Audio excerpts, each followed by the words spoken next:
Uma usina hidrelétrica pode ser dividida em várias partes. A primeira parte delas é os reservatórios. Eles são responsáveis pelo acúmulo de água e por criar uma queda d'água com peso suficiente para gerar energia potencial gravitacional, que será transformada em energia cinética posteriormente. O cálculo da potência instalada da usina é efetuado através de estudos que consideram o volume deste reservatório. A vazão da queda da água é a diferença de altura entre a fonte e a turbina.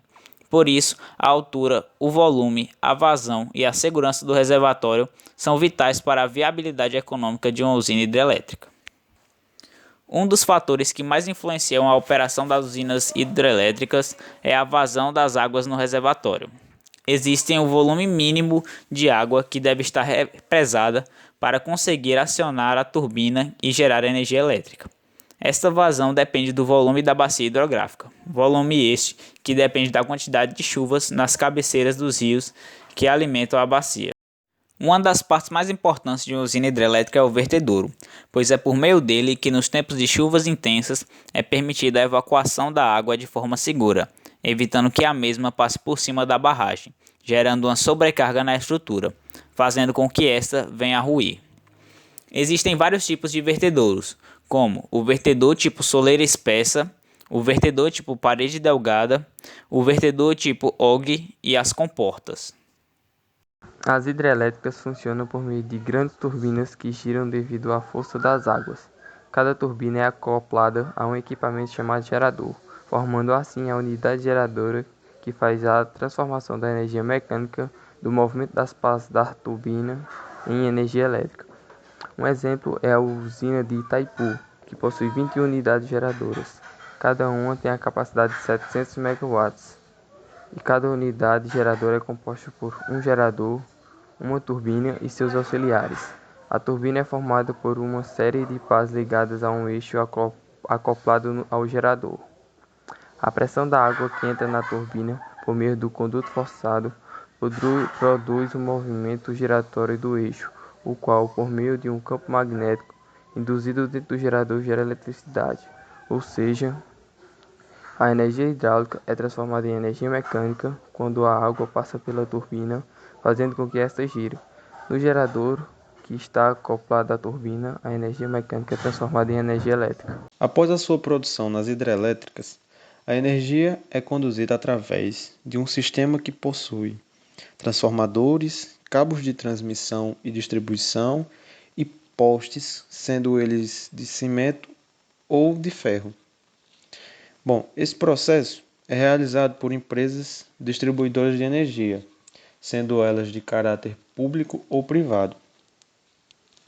As redes, as redes de distribuição de energia são divididas em três linhas: a alta, média e baixa tensão.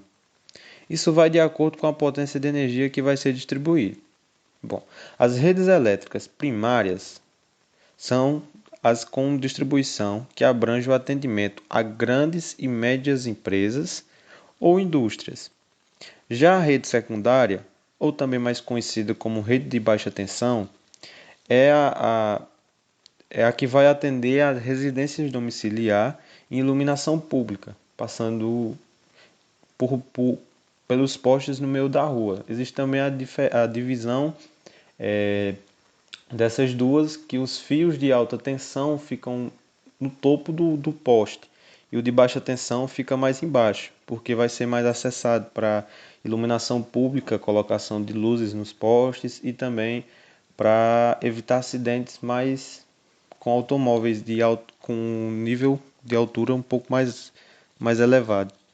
E de forma reduzida, após a saída das hidrelétricas, a energia passa por um transformador que após ele irá passar por os postes de ferro, uns postes bem grandes, e virá para outro transformador na cidade, e assim será distribuído via postes de cimento pelas redes de distribuição de energia. Diferente de outros meios de produzir energia, a hidrelétrica possui algumas vantagens, mesmo tendo seu custo-benefício alto para a construção de suas usinas. Uma delas é não produzir o CO2, o dióxido de carbono, onde, por exemplo, uma usina como a termoelétrica possui inúmeros gases poluentes. A segunda é a fonte de energia barata, pois vem através de água, sendo que é renovável e tem um custo-benefício nulo. Gera um custo relativamente baixo para o consumidor final, dependendo, claro, do seu consumo. Controla os rios, onde pode ocasionar enchentes, pois elas são feitas em seu próprio leito. E, por fim, gera um certo tipo de economia por meio do turismo, devido a ser uma grande estrutura muito grande e bonita, bastante interessante de se ver. Mas é claro que tudo tem suas desvantagens, né? Nada pode ser perfeito, e principalmente quando estamos falando de geração de energia. Existem vários problemas associados à geração de energia hidrelétrica.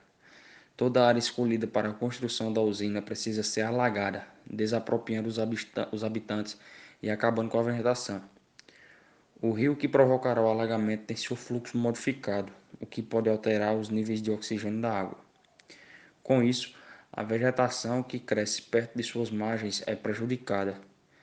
Embora a usina por si não produza gases poluentes, a vegetação que é submersa após o alagamento gera um alto nível de metano enquanto ela se decompõe.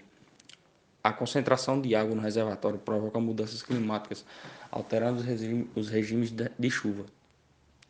Ademais, nos períodos de seca, ou seja, de baixo nível de água no reservatório, a produção energética cai, aumentando o preço pago pelo consumidor final. O desmatamento causado pela instalação de usinas hidrelétricas pode gerar desequilíbrios ecológicos, prejudicando a vida animal da região. O nível do reservatório pode variar não só com as épocas da chuva, mas também com a demanda energética. Assim, não apenas a vida terrestre é prejudicada, como também a vida aquática, de forma que as espécies de peixes e de plantas aquáticas no local são perdidas. As principais usinas hidrelétricas do Brasil são Usina Hidrelétrica de Itaipu, no estado do Paraná, no Rio Paraná, que tem capacidade de 14.000 megawatts. Usina Hidrelétrica de Belo Monte, no estado do Pará, no Rio Xingu, que tem capacidade de 11.233 megawatts. Usina Hidrelétrica de São Luís de Tapajós, no estado do Pará, no Rio Tapajós, tem capacidade de 8.381 megawatts. Usina Hidrelétrica de Tucuruí, no estado do Pará, no Rio Tocantins, tem capacidade de 8.370 megawatts. A Usina Hidrelétrica de Santo Antônio, no estado de Rondônia, no Rio Madeira, tem capacidade de 3.300 megawatts. Usina Hidrelétrica de Ilha Solteira, no estado de São Paulo, no Rio Paraná, tem capacidade de 3.444 megawatts. Usina Hidrelétrica de Giraú, no estado de Rondônia, no Rio Madeira, tem capacidade de 3.300 megawatts. Usina Hidrelétrica de Xingó, nos estados de Alagoas e Sergipe, no Rio São Francisco, tem capacidade de 3.162 megawatts. Usina Hidrelétrica de Paulo Afonso, no estado da Bahia, Rio São Francisco, tem capacidade de 2.462 megawatts. Usina Hidrelétrica de Jatobá, no estado do Pará, Rio Tapajós, tem capacidade de 2.338 megawatts. Três das quatro maiores usinas hidrelétricas do Brasil estão localizadas no estado do Pará. As usinas hidrelétricas correspondem a 90% da energia elétrica produzida no Brasil, que representa o terceiro maior potencial hidráulico do mundo. Nosso país tem a maior usina hidrelétrica da América e a segunda maior do mundo, que é a usina hidrelétrica de Itaipu. Porém, essa usina não é totalmente brasileira, pois fica na divisa com o Paraguai e por conta disso, o Brasil importa parte da energia que consome.